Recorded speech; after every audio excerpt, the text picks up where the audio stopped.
नमस्कार मित्रांनो, तुम्ही प्लास्टिकच्या बाटलीतून पाणी पित असाल तर सवय बदलात, नाहीतर होईल नुकसान. मित्रांनो, प्लास्टिकचा आपल्या जीवनावर इतका परिणाम झाला आहे की आजच्या जगाची प्लास्टिक शिवाय कल्पनाही करता येत नाही. आपल्या आयुष्यात पिण्याच्या पाण्याच्या बाटलीपासून जेवणाच्या डब्यापर्यंत आणि बाथरूमपासून किचनपर्यंत प्लास्टिकने आपली जागा तयार केली आहे. काही लोक त्याच्या दुष्परिणामाबद्दल परिचित आहेत, परंतु बरेच लोक आहेत ज्यांना प्लास्टिकच्या दुष्परिणामाबद्दल काहीही माहिती नाही. प्लास्टिकचे वापर मानवी शरीरासाठी किती घातक ठरू शकते हे जाणून घेण्यासाठी खूप गरजेचं आहे.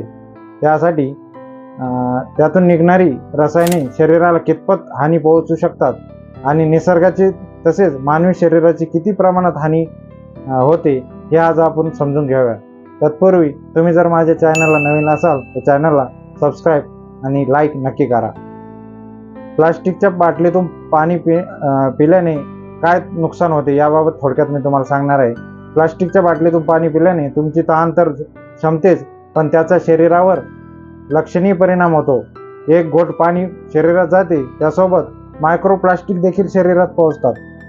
मायक्रोप्लास्टिक्स हे प्लास्टिकचे छोटे तुकडे असतात जे 5 मिलीमीटरपेक्षा लहान असतात. प्लास्टिक असल्याने हे तुकडे शरीरात सहज पचत नाहीत आणि शरीरात जमा होऊ लागतात. त्याचा परिणाम शरीरावर दीर्घ काळानंतर दिसून येत असल्याचे संशोधकांचे म्हणणे आहे.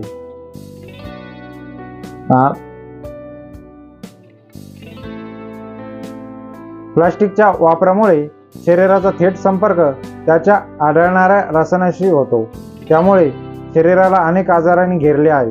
प्लास्टिकमध्ये आढळणारे रसायने जसे की शिसे, कॅडमियम आणि पारा शरीरात कर्करोग, अपंगत्व, रोगप्रतिकारशक्ती मध्ये अडथळा येणे यासारखे गंभीर आजार निर्माण करतात आणि मुलांच्या विकासावरही परिणाम करतात. म्हणून शाळेत जाणाऱ्या मुलांना, ऑफिसला जाणाऱ्यांना प्लास्टिकच्या बाटलीत पाणी देऊ नका. प्लास्टिक आपल्या शरीराला इतर मार्गांनी हानी पोहोचू शकते. एका संशोधनानुसार प्लास्टिकच्या बाटलीमध्ये EDC सारखे अत्यंत घातक आणि हानिकारक रसायने म्हणजेच एंडोक्राइन डिस्टिंग केमिकल्स आढळते, जे मानवी हार्मोनल सिस्टीमला हळूहळू परंतु थेट नुकसान करते.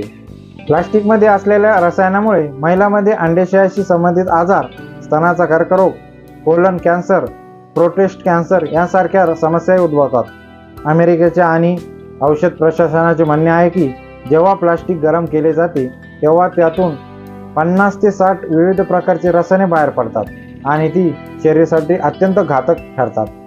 अस्थमा, फुफ्फुसाचा कर्करोग हे विषारी वायू श्वसनाद्वारे शरीरात गेल्यामुळे होतो. तसेच मज्जासंस्था आणि मेंदूचे नुकसान होते. मूत्रपिंडाचा आजारही याच कारणामुळे होतो. मायक्रोप्लास्टिकमुळे आतडे, यकृत यासारख्या महत्त्वाच्या अवयवांचे नुकसान होऊ शकते, त्यामुळे कर्करोग होण्याचा धोका असतो. बाटल्यांच्या उत्पन्नात वापरले जाणारे प्लास्टिकायझर्स, स्टेबिलायझर्स आणि रंगद्रव्ये यासारखे संयुगे मायक्रोप्लास्टिकद्वारे सोडली जातात. हे रक्तप्रवाहाद्वारे आपल्या शरीराच्या विविध भागामध्ये पोहोचू शकतात. ही रसायने जळजळ, जिनोटॉक्सिसिटी, ऑक्सिडेटिव्ह तणाव आणि गॅस्ट्रोइंटेस्टाईन्स ट्रॅक्टचे नुकसान यासारख्या आरोग्य समस्याशी जोडलेले आहेत.